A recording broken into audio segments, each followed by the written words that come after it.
I for inclusion అంటే ఇది మన సొసైటీలో అందరికీ అవసరం.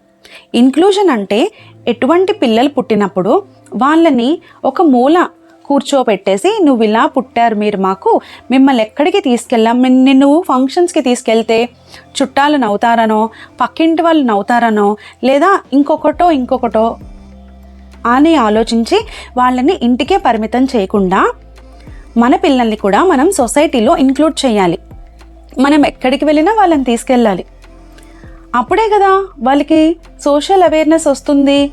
మనం లేనప్పుడు వాళ్ళు బ్రతికే ధైర్యం కావాలంటే అసలు సొసైటీలోకి మనం వాళ్ళని తీసుకువెళ్ళాలి కదా. అది పేరెంట్స్గా మన బాధ్యత కూడా. ఇంటి పక్కనున్న పార్క్కి, పక్కింటి మనకి బాగా దగ్గరగా ఉన్న స్నేహితుల ఇంటికి, చిన్న షాప్స్కి, వీధి చివరి వరకు ఒక చిన్న వాకింగ్కి తీసుకువెళ్ళి తీసుకొస్తూ ఉంటే వాళ్ళకి ఆ పరిసరాలు అలవాటు అవుతాయి. ఆ ఎన్వైర్న్మెంట్ వాళ్ళు అలవాటు చేసుకోగలుగుతారు. సో ఆ తర్వాత ఇండివిజువల్గా కూడా వాళ్ళు వెళ్ళి బయటికి రాగలుగుతారు. ఓకే.